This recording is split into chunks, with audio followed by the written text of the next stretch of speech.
Good evening, good morning, good afternoon, wherever or whenever you are watching this. Welcome. Today is going to be a great chat. I've got Duncan Boyne. I will bring him on in a moment and he can introduce himself to all of you wonderful people out there. And here he comes. That's it, Duncan. You are live. Welcome. Thank you, thank you. Intro. Oh God, I should have pre-planned the intro. It's No. funny We don't like pre-planned. no, because like I've been doing as you well know, I do YouTube videos with Ian, and I've been doing intros for days, and now I stumble on my own. But I am a data and applications analyst for a manufacturing company at the moment, but I was previously a functional consultant at a Microsoft partner. Okay. I have been in the Power Platform for if we count Power BI and Power Automate, I've been in it for 6+ years. But from the wider sense of things for Power Apps and stuff, I've only been in it for 2 years. I do a lot of blogging. I do YouTube. I have done a few speaking gigs at Power Platform user groups, and I've got my own Power Platform user group, which has its first meeting in 2 days' time, which is very cool and Wow, very. congratulations. Thank you, thank you. It's going to be good. I did see, Um, so like we were saying a little bit before the call there, I don't like to do too much research into people beforehand. I like to kind of just go in. Cold's not right because I've seen you on LinkedIn and we have chatted a few times.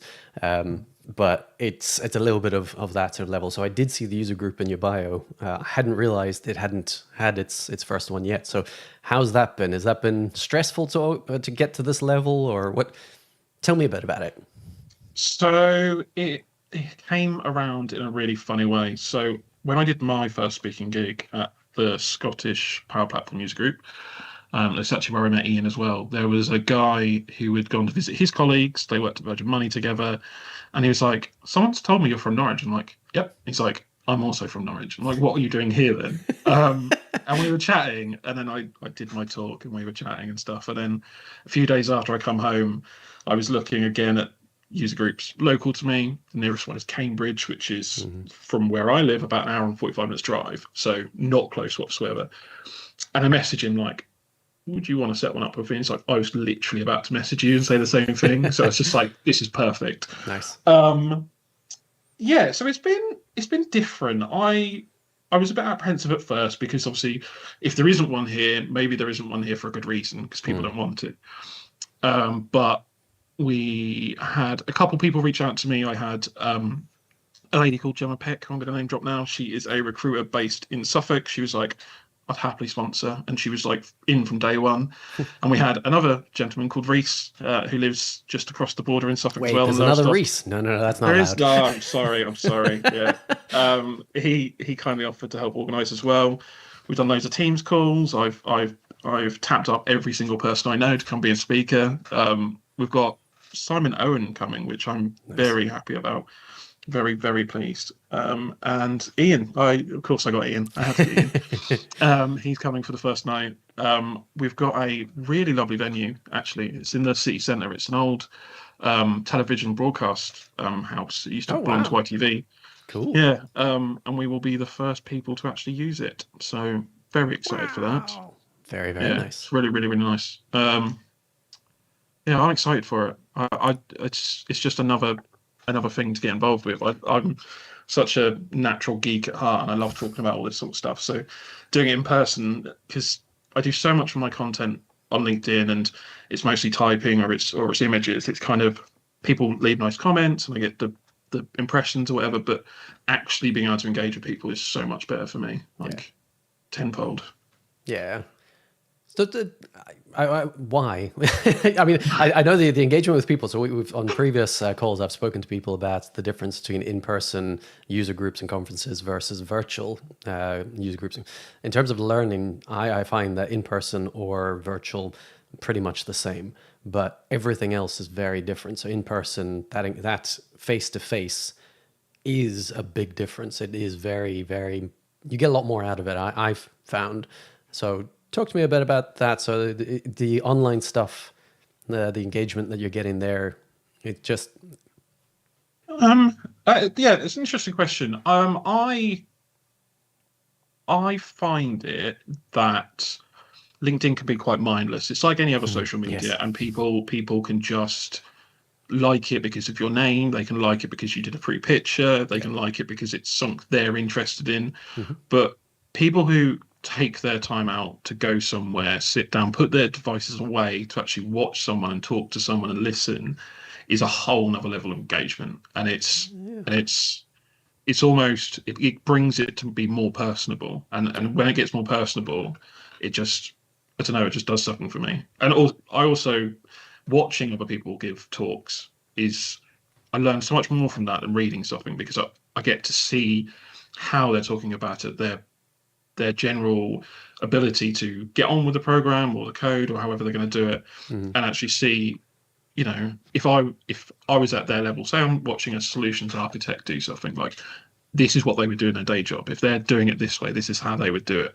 Whereas if someone shares a guide of like do's and don'ts, it's like that's great, it's great information, but it's not to the same level. It's almost like LinkedIn can be beginner and intermediate, whereas you go to a user group and it's an advanced level. It's almost like that step above. But Yeah. yeah. I definitely get that the idea with social media because I've been actively trying to get more involved in there as you may well have seen most part of it for this, but also just because it's a part of my career I haven't spent too much time on in the past, and I've been kind of wanting to get back into doing more of that kind of stuff and engaging with the wider community. But it definitely is. It's a numbers game, and it is a game. That's the thing I found. It's you play the game, and it is amazing the stuff like you put out something that you think this is really useful information. I really hope people see it, and then LinkedIn doesn't give that to people for some reason, whatever it is, it doesn't push that in front of someone. Whereas you put out some innocuous question like, "Do you listen to music while you code?" and suddenly you get loads of engagement. I don't understand that. There's two things I posted in the last month or so. One of which was, "What do you listen to when you work?" Because I was just in that moment, I was interested, and I got Mhm. something like 500 impressions off that one question and lots of engagement. And there was another one that I put in, which was about a problem I had in dual write, which was just a quick tip. This is something I found. I got maybe about 100 impressions at most. And then there was another one a little while back where I put in it was entity bound. It was early bound or late bound development. So when Mhm. you're writing plugins, what do you use, early bound, late bound? What's the arguments, pros and cons? That one went crazy. There was so much engagement on that. So I mean, it's a game. It's absolutely a game, and I'm trying to work the rules out. Well, it can be so confusing sometimes. Like Hmm. I've had some content go to 100,000 impressions, and then I put in the exact same amount of effort to the same like how do I put it, expertise level. So if it's a beginner's guide, I'll do another beginner's guide that's on something very similar, Hmm. and I'll do 1,000. And it's like, how is one 100 times better than the other? Or somewhere like when I first started posting, I always thought that your impressions were sort of a metric to your engagements. Like if you got Hmm. 100 likes, you'd get 30,000 impressions. But sometimes I've had ones where I've had 500 likes and 100 likes on another one, and the 100 likes has got 3 times as many impressions. And it's like, how does that even work? But no, I only actually started posting actively from January 1st. I It's not a New Year's resolution. My first post was a joke at New Year's resolutions, but I was like, this year I'm going to make the conscious effort to put myself out there. Yeah. I'm very much of the opinion that to be able to truly understand something, you need to be able to teach it. You need Hmm. to be able to share that and have other people's feedback from it. So I was like, I see enough people doing it on LinkedIn. I engage with it. I enjoy looking at other people's content. I'm going to give it a go. Hmm. And I did dribs and drabs for the first couple of months and tried to post 3 times a week. And then I had one that absolutely blew up, 1,250 likes, like 300 reposts, 100,000 impressions. And it was like, all right, I can do this. And then I hit a dry patch again, like it just fell off a cliff. And it's like, okay, what was the magic sauce in that one? And then Yeah. it was more about consistency. Like I was like, no, I'm going to post regularly. I'm going to try and make it themed. I did a lot of different things. Yeah. But it was just about being consistent. And I really enjoy the design side of a lot of the images I do. I do a lot of infographics and I use Figma and I go crazy for it. But I work in Power BI, so I use Figma a lot, and it was kind of my go-to. Yeah.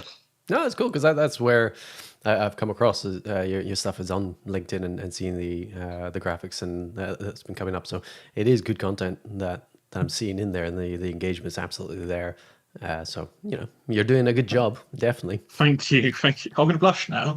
Oh, I love the fact though that you're doing the user group as well, because I think that there's an element of you can play the game of social media content and then just stick there and just do that for forever, or you can actually do that next step, which and I think the user group thing is a next step, both organizing or presenting.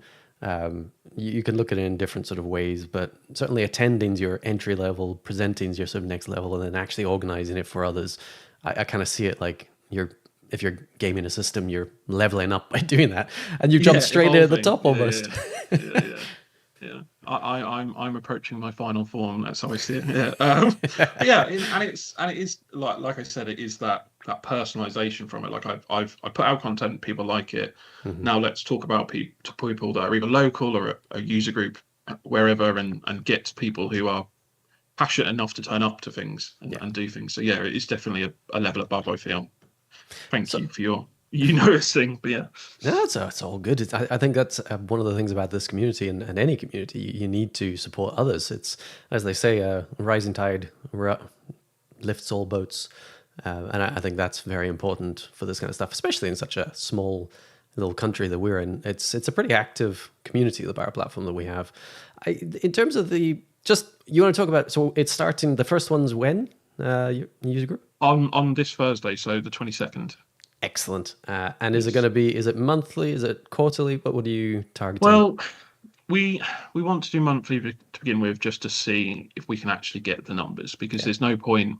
We had the conversation very early on. Do we do some virtual ones? And it's like we will get to that, but we want local people. That's why we want to do the Norfolk one, because the disparity in going to Cambridge. So the first couple are going to be local, and then we're going to try and do a virtual one, but sticking to monthly to begin with. It might go to bi-monthly depending on speakers. I need to get some more speakers for June, actually. So if anyone wants to be a speaker in June, I would love to, but Norwich is quite a long trip for a user group for me. well, that yeah. When I went to Scotland and it was like 8 hours on a train, I was like, I know this is going to be worth it. It was worth it, but it was a trek. Yeah, I mean that is definitely. My parents are not too far from there, so maybe I can tie it in with the time when I'm visiting. Yes, do it. Cool, excellent. So your entry into the world of Power Platform community, what was it? When was it? What was your sort of first footsteps into it? So into the community or Power Platform itself? The Community, yep. So I was working in my last role as a functional consultant and Microsoft partner. We developed an app that was built on top of Dynamics Sales Enterprise for recruiters. And I wanted to start seeing who our target market would be, purely from a spectacle sort of thing. I was tailored towards Power BI, but I did functional consultancy across the whole spectrum. Mm-hmm. And I wanted to see, okay, what are our businesses that we would be selling to? What are they looking like?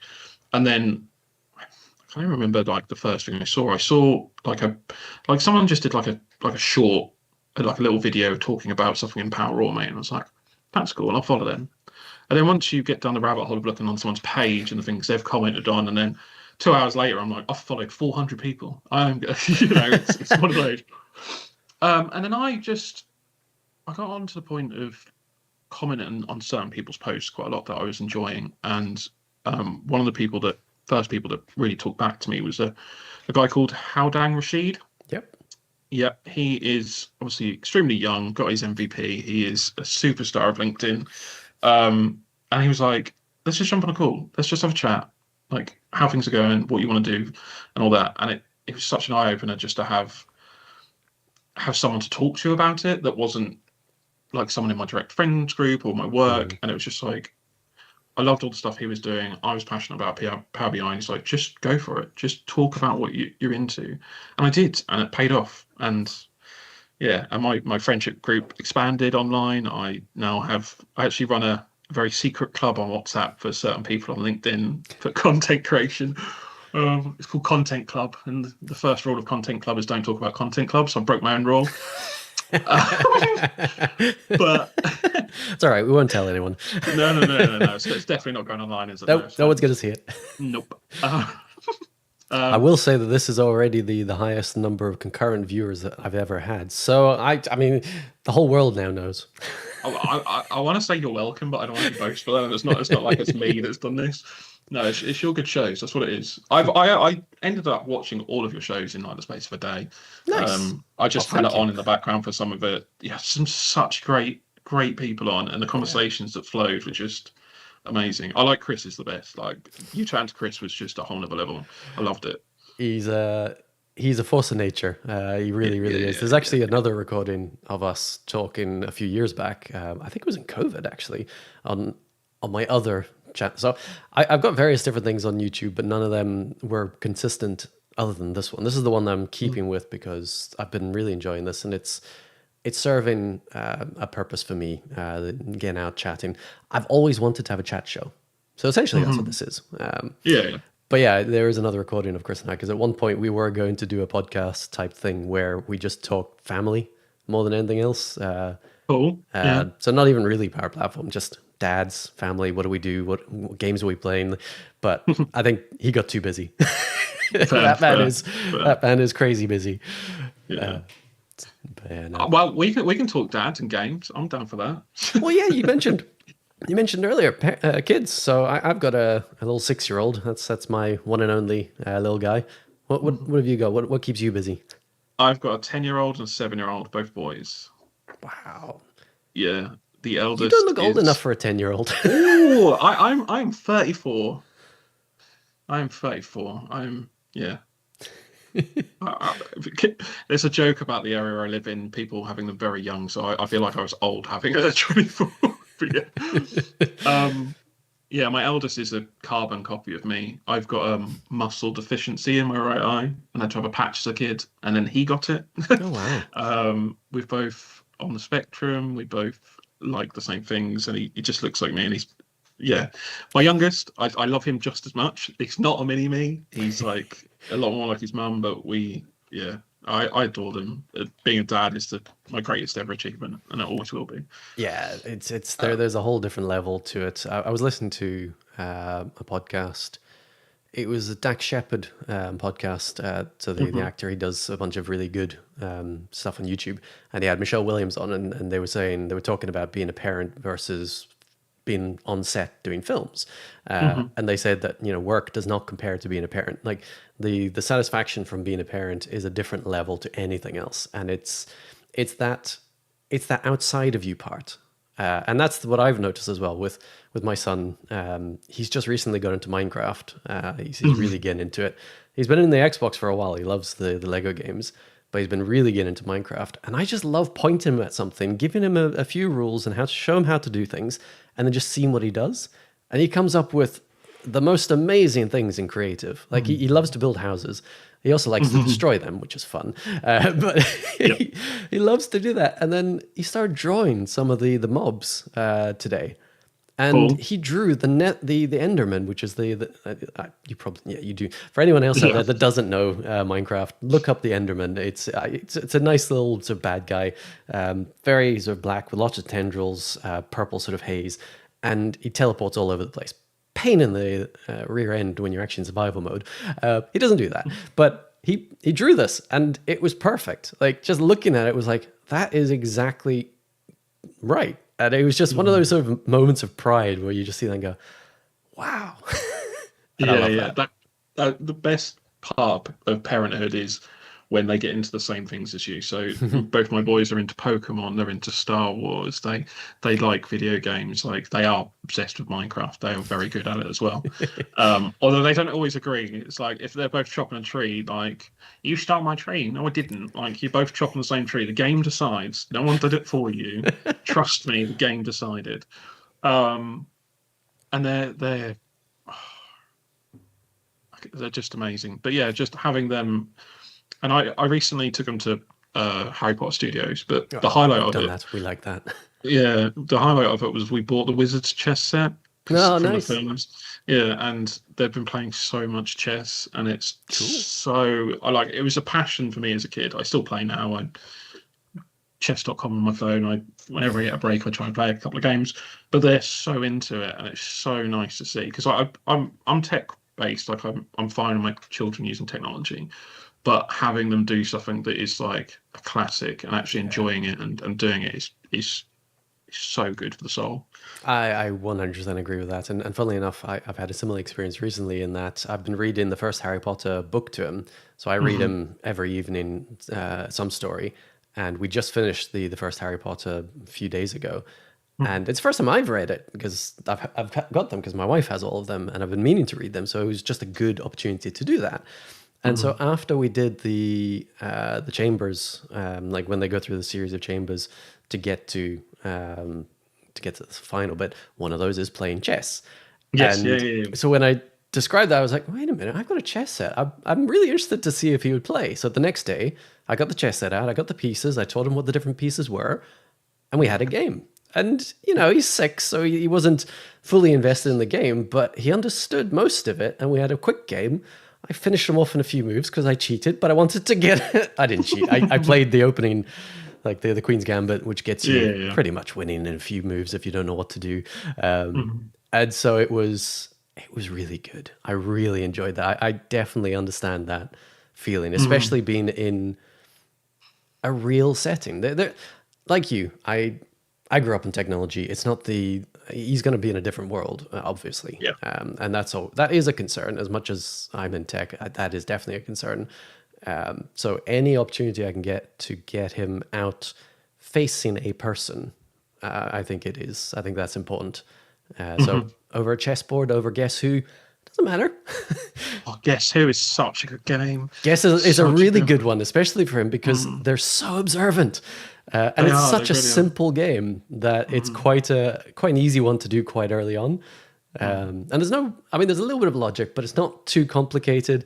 So yeah, no, that's a really good one that we play. Yeah. We always ban the question, so you can't ask their gender, so you kind of have to wait a little bit longer. But my eldest is gonna be like, has he got a beard? It's like, of course, the female characters don't have beards in Guess Who, so he's like, he's already onto it. He knows what he's doing.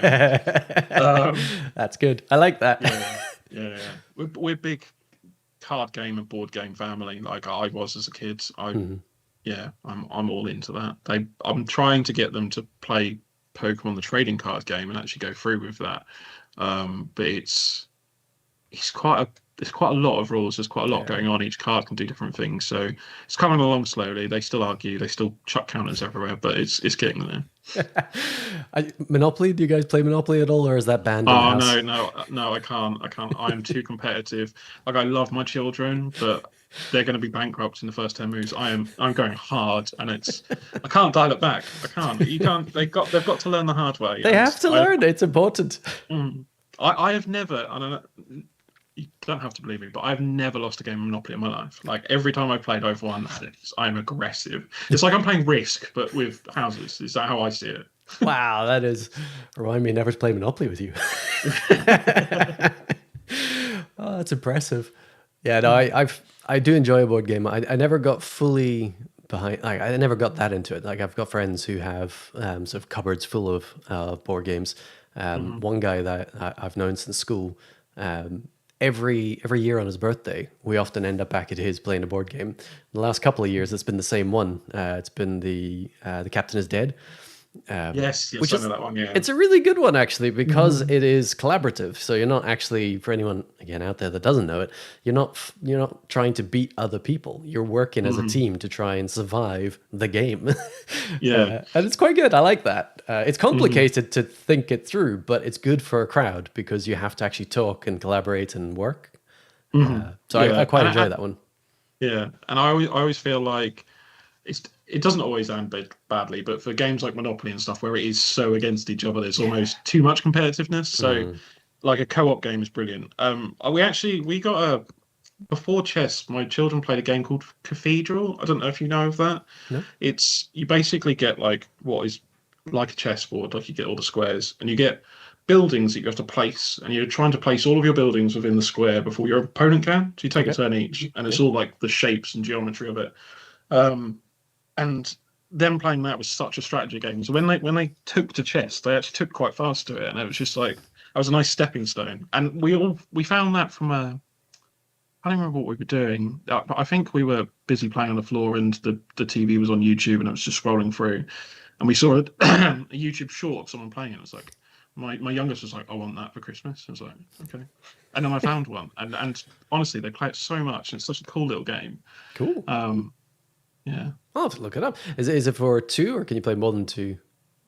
you can no, you can only play two player. Yeah, and the games only last like 2 or 3 minutes at a time, but Right. you will want to play again straight away afterwards. Like it's one of those like, oh, I can't believe you beat me like that. Let me do it like this. Because you get like some buildings like 2 blocks. It's like the battleship sort of layout. Mm-hmm. And some are like 2, some are like 9, and you're like, oh my god, I got these left, and you want to play again. It is, yeah, it's good fun. Ah, look into that. Excellent. Cool. Mhm. All right. So let's delve back a little bit into the technology. The Power BI you were in longer, and then you've delved into other parts of the Power Platform. What Mhm. what brought on the change? How did that happen? So I'll go back Or to do you the see it as a start. change? Is it an evolution? Oh, that is a good question. So I started off in just a generic IT role. I'd previously worked in banking for a number of years. When I was in a support role, I enjoyed the data side of things. I've always been quite mathematically minded, and I played a lot of video games like Football Manager and stuff when I was younger, and it's all maths driven. Yeah. Um, and then I started progressing in that, and then I had an opportunity to go somewhere where I could do a lot of SQL work, a lot of Power BI work. That was new to me then, but it was exciting. And then I progressed up like the IT support ladder. I become a team lead, and then kind of kind of had to make the choice like, am I going towards the whole senior leadership just within a generic IT role, like head of IT or something like that, or do I want to knuckle down? And I was like, I enjoy data too much to not pursue just data. So I did that. I went to a consultancy and did a stint there, and then I went on a contract role. No, I went on a contract role, then a consultancy, actually, just in Power BI. And then I wanted a change. They were both remote, and I wanted something local Hmm. because although I like working from home, it was sort of like post COVID, and I'm like, I'd like to see people again. Not too many people, but some people. Just a sweet spot. Yeah. And there was an opportunity with a local partner, Microsoft partner, and they were really interested in my Power BI skills, but they needed the broader spectrum of the whole functional consultant route. Yeah. I've dabbled in Power Automate before because you get an overlap with Power BI, and I automated a load of email tasks for myself because that's how most of us fall into it. And then I just fell in love with the rest of the suite, just how well connected everything goes, how simple it can be, but how not simple it can be depending on Mm. what you need and how you want to make it. And the fact it's quite empowering for like the citizen developer Mm. route. So like anyone could do it, and how many systems are built on Power Platform that people just didn't even know about before. Like they're doing their day job and they're using a CRM and it's actually Power Platform. Yeah. Um, so yeah, it was like a baptism by fire. Like I kind of just got on with the job. I Hmm. was studying like the normal Microsoft paths. I was YouTube. I've got a lot of books I bought and purchased, and just learning it. But it evolved to a place of I'm not just in love with the data. I'm in love with the whole suite, and I enjoy it so much. And I Cool. always see opportunities to improve things in day-to-day life that I could do in Power Apps and stuff. Yeah. But yeah, that's sort of my progression. I'm still a Power BI. My nickname, the Power BI kind of guy. That is my. If I could trademark, I would. But I do like the whole suite, and I do want to work with the whole suite. So. Yeah. Yeah, no, I think that you definitely, when you get into the Power Platform, it's too big to know everything in great detail. So you will always naturally gravitate towards one over others as the Mhm. thing that you base everything else off in some ways. So for me, it was definitely Dataverse because I've been working with CRM since I mean version 4 basically. So for me, that was where it came from. And I say Dataverse more than model driven apps because that's what we did. We did XRM. XRM was this concept of we take the CRM, we take away the customer part, and we manage any data. Mhm. And so really when Power Platform properly came along with Dataverse and model-driven apps being separate from CRM functionality and sales and support, then that's when it made a hell of a lot more sense for me, because that's what I've already been doing. Mhm. And so that's why Dataverse is still very much my little favorite child. Power BI has got practically no attention from me. I have to spend much more time on it.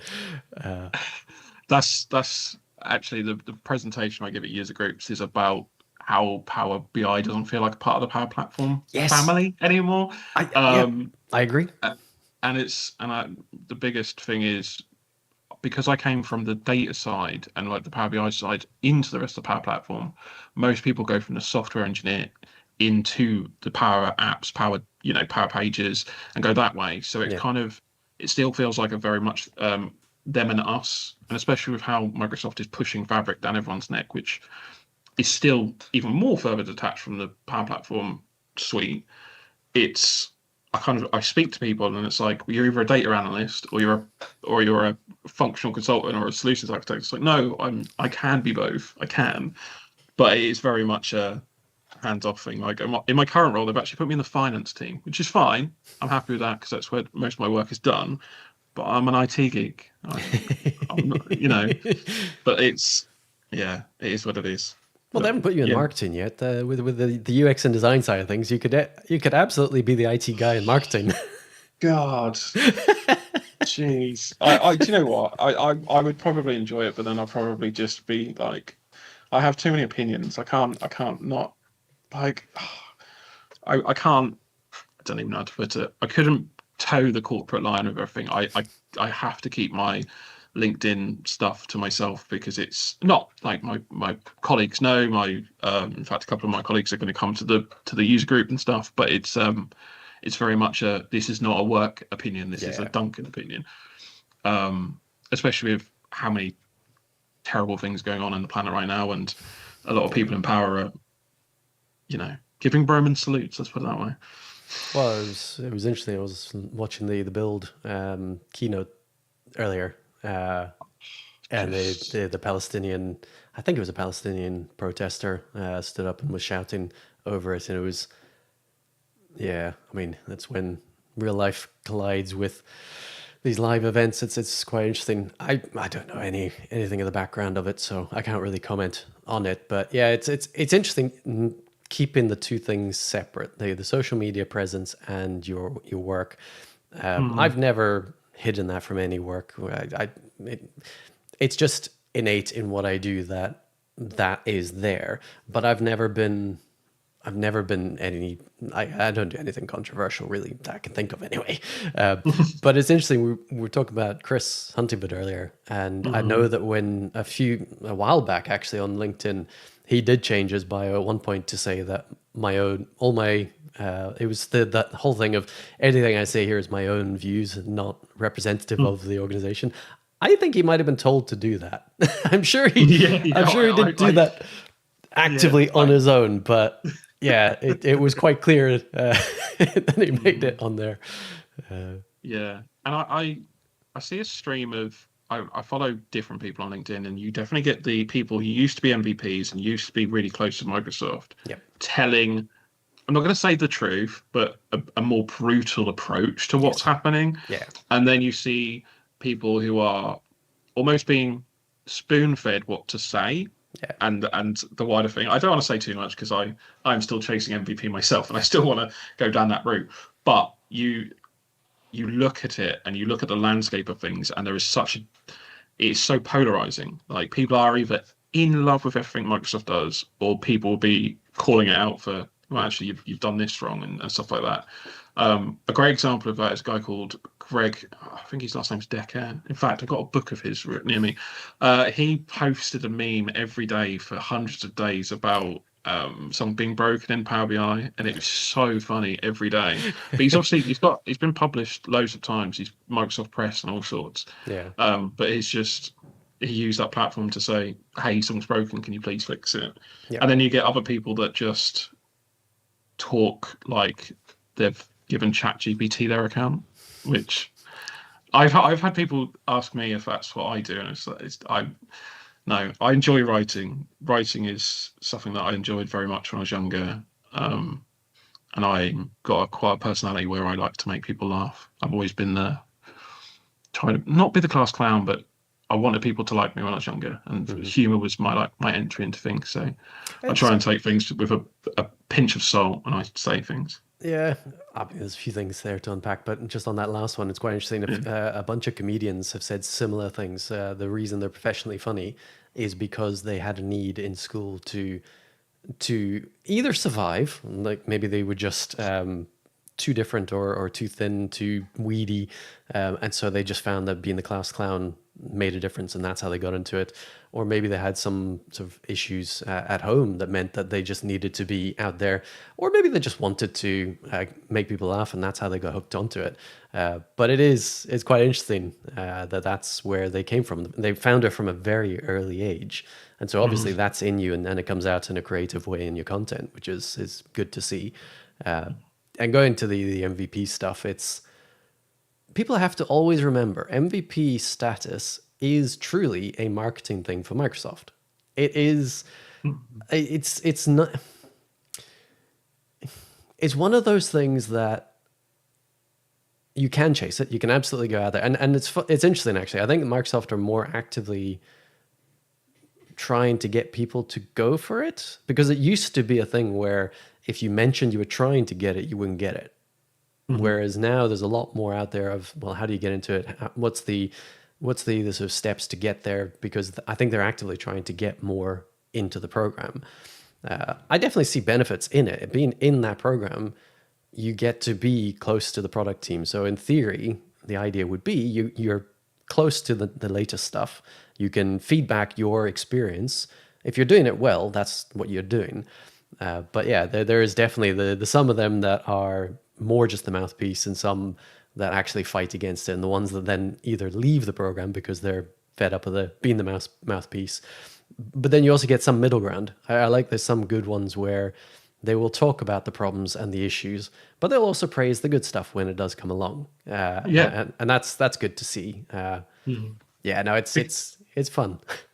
Yeah, because there is both. There is good things that come out, and then there's some questionable decisions. Yeah. Like I will openly always say that pushing all the SKUs and all the licensing stuff to Fabric for Power BI users is I can understand why they do it from a business perspective, but Hmm. from a user one, you're saying all of your small to medium businesses now have to go to the enterprise grade. It's like you've cut out the middle market, Yeah. and when there is, yeah, it's confusing to say the least, considering how low code and friendly the Power Platform is trying to be. You're then pushing people back into the whole, you need a DBA, you need a data engineer, you need this, that, and the other. And it's just like, it's that perplexes me. Like, Mm. don't get me wrong, I love the whole suite, and I do actually like Fabric, but it's not for every business. Yeah. Really isn't.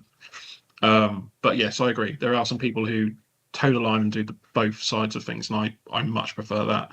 Yeah. But then I do have a laugh sometimes when you see the people that are just, I've used AI again. Look at me. That's one of my gripes at the moment. I mean, the whole AI thing is there's power in it. Absolutely, I get that, and I know it's definitely the next evolution of technology in so many different ways. Um, we're definitely in that bubble phase where just the two letters are getting thrown everywhere because that's just what you have to do. It's tech. It's the buzzword.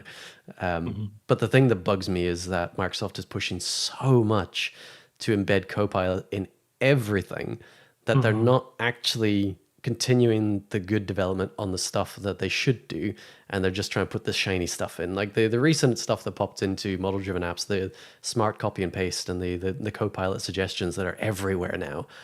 It just drives me nuts because no one is asking for it directly, and Microsoft is Mhm. putting it there. And then it's just, well, how do you turn it off? Because really, most customers don't want change. So they don't really Mhm. want to see that. And so I found that quite frustrating from a supporting customers perspective. And even down to like a more specific thing, the rich text component. So that disappeared, or at least was deprecated, the old one.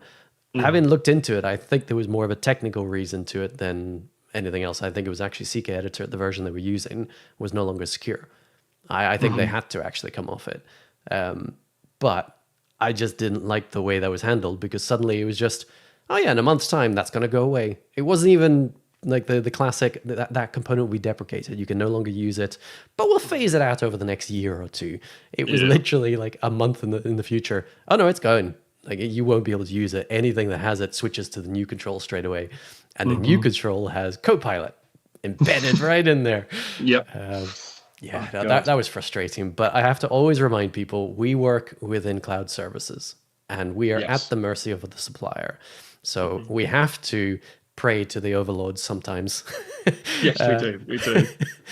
Um, but yeah, two instances of Copilot for me that were very questionable is the addition when it was put into Dynamics, and it would just always pop as soon as you open a Dynamics thing. Oh, here's Copilot down the side, and it's like, I've Yeah, just lost real estate space. You've just squashed my yeah, form. It looks awful. We spent a lot of time on this. yeah, Um, and adding it to the personal subscription for Microsoft 365 and upping the price. yeah, My goodness, the amount of like family members and just like non-tech people who just wanted Word on their computer and stuff like that. The jump in price to have a shiny Copilot and stuff and having it on pre-installed on every Windows laptop, it's an invasion again. And yeah. it's intrusive in a lot of ways because although I'd like to think I know a fair bit about all of it, it's like getting like my parents' generation to say you need to check to see if it's got access to everything on your computer or if you want it to and stuff like that. And it's just like there is that level of how do I put it? Because it doesn't feel safe yet. AI Mm, doesn't feel like a safe technology to put into the hands yeah. of It's a Wild West. everyone. Yeah, yeah, yeah. And like I love AI. There are so many things that I can do with it now that I couldn't do previously. And Mhm. there's even just talking to it about ideas about some of the stuff I Yeah. do. And I do love talking to it. I yes, really, the the level it's got up to is phenomenal. yeah, But then that's kind of what I want. Like for me, it's Star Trek, the computer. That yeah, yeah, is the yeah, AI yeah. of the future that I want. It's 100%. I want the personal home assistant that I can talk things through, and I Yeah. want someone to check my spelling. Like, Yeah. I don't need an M dash or whatever it is in my text or anything. Just like I've tried to spell the word like severance, and I'm never going to spell that by myself. Can you do it for me? Because whenever I do the auto spell thing, it's then going to try and turn it into the River Severn, and that's not what I said. Um, and just yeah, even formatting. So I one of the big things I use ChatGPT for is when I've written a post is I ask for it to be put into a way that is ADHD and autism friendly. I have both, and I struggle sometimes to read things when it's just a block text, and I'm ignoring it. So I want Mhm. it to be accessible for as many people as possible. So that is the one thing that I use it for a lot, and ask it to space my stuff out to a clear way. Mhm. Um, Cool. but yeah, That's a good there's use. yeah, I enjoy doing it for that, and I do it with like with things for my son as well. So if he's Mhm. got like a long bit of homework, I'll scan it in and break it down so that it's actually digestible for someone of mine and his attention span. But yeah, That's a that's really interesting use. I, I have to at this point we're getting towards the end of the time. The time mm, has flown by. I've really been yeah, enjoying this, but I do want to just because you mentioned the autism and ADHD side of things. I just want to delve a little into that. Do you? mm, How has that impacted your life and community? In like, has it impacted the community side of what? Because that's what I like to talk about here is the community, the mm, engagement. It's interesting that you're using the chat API, copilots, things like that for helping you with that. So mm. I'm interested. Is it impacted in terms of visiting, going to user groups, presenting? What's the impact to you? So that is a great question. I'm going to take a second to think actually because Yeah, it's no, that's quite a good and broad question. I've definitely connected and spoken to people based on being neurodivergent yeah, and them sharing their own stories. Um, and I've followed a lot of people based on the fact that they also are and the some of the stereotypes and the things that people presume of people with ADHD. Like I do struggle sometimes for concentration. Sometimes I flip between bits of work, and then hmm, sometimes I'm at my desk working for 5 hours straight and I've forgotten to eat because I am enjoying what I'm doing and stuff. yeah, And I've been very open, especially in my last role. I wore. Do you know of the like the loop ear things, the noise cancelling things? Because when people were talking, I was like, I'm not going to be able to do my work because I can't zone you out. Yeah. And then sometimes like having, oh, how do I put it? Sorry, I'll go less work, I'll go more community. But yes, connecting with people that are neurodivergent and actually seeing people's content on it, even not just in Power Platform, just seeing people talk about it and how it affects their daily lives and having the empathy for it Hmm. has opened my eyes up to thinking more about how everyone perceives what we look at and how we digest things. So Hmm. just going about like yourself doing YouTube, I'm trying my best to do subtitles for every single one of our episodes. I know YouTube does it automatically for you, but we all know that they can't understand a British accent to save their life. It's See, I'm when I safe said because I've got a Severance, Canadian accent for some weird reason. So, yeah, it's gonna say I just said the River Severn about 8 times now, isn't it?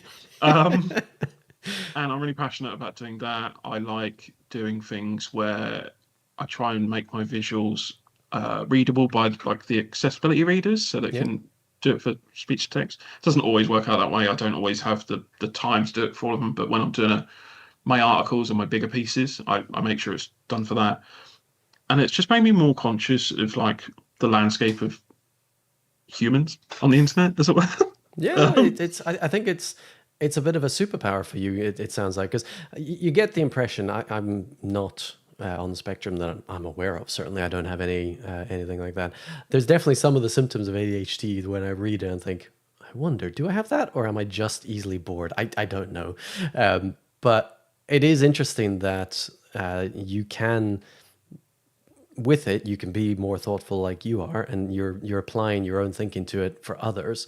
And you can also go the other way where you just don't think about that. Like that's on the more extreme side of things. It just doesn't even cross your mind. So it's definitely a superpower for yourself by the sounds of things. Thank you. Yeah, it hasn't always been. Like I generally struggled for a lot of time, and it's kind Mm, of there's a lot of coping, there's a lot of masking, but it's just about okay, if this is the only way I can do it, get better at it. yeah, Like if instead of trying to plan my whole day and saying that I have to sit at a desk for an hour and stare at the screen straight and not do anything else. No, if you can do 10 minutes of really good work and then you need to go write down something else about something else, do that. yeah. It's going to get your work done. You're still going to get it done, but you just don't punish yourself for the transitions of how your body works and your mind works. And that That's really important to keep that in mind. For mm, anyone out there yeah. listening for that, that's a very important message. Do Mm. what your body needs. Yes, yeah, yeah. And I've been very open and honest in every job I've gone for and saying like this is how I work. Sometimes this happens. Yeah. Like, but I'm very much of the way that the transparency of what's going on with me, giving that to the people I work with, to the people online, just creates that level of empathy. Like I'm putting myself out there. Yeah. If you how do I put it? Like I'm putting my trust in the other people that it's okay to talk about this thing. Mhm. And from when I was a kid to now, it's just night and day. Like it's so much more widely accepted, understood, Yeah. supported, celebrated, all of it. And my working life has never been better. You know, yeah. Well, that is wonderful. On that note, definitely we shall move into the rapid fire questions to finish off. Ooh, let's go. So, favorite Power Platform service? I think we've already answered this one, to be fair. Oh God, I actually want to say it is Power BI, but Power Automate is a close second. Cool. Okay. Excellent. Favorite conference? Oh, um, well, I'm the community conference. Yeah, the one in Vegas that I'm going in October, so I Nice. can't. I'm saying that. Yeah, yeah, that one. I'd love to do that, but Vegas is quite a long trip, unless I can get the whole family to come with. Yes, exactly, exactly. I know that feeling. uh, Um, last music you can remember listening to? oh, okay. I am a big, big metalhead. I love I was punk going as to well. assume, but that's just because of the tattoos. So, With the tattoos, and I only wear black. Yeah, it might be part of it. The last thing I listened to in the car was Sleep Token's new album, which has gone #1 in the UK charts, which is really strange. There are metal progressive bands in there. Yeah, it's cool nice. to see it. Yeah. Cool. Podcast or TV? Podcast. Yeah. Cool. I struggle for the concentration of TV. So Interesting. See, this is why I like the rapid fire at the end, because it raises more questions, and I want to delve, but I don't have the time, so I will have to do that separately. If you had 2 hours with no other responsibility, what would you do? sleep. Ah, cool. It is good to sleep, especially when you have kids. It's just Yeah, those yes. two. Yeah, that is the whole. I've got 2 hours to myself, and no one's gonna. I'm gonna sleep.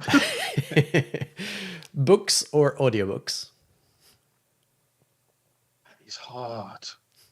I use them in such different ways. Books, books. Yeah, Cool. And then glass half full or half empty? half empty. You are the Don't like first. saying that, but yeah. I am. Yeah, I'm a pessimist at heart. I hate it, but I am half That's empty. interesting. No, I mean that is interesting, and the fact that you own up to it, or not own up to it, own it, is a good thing, because it means, again, it goes back to what we were saying earlier.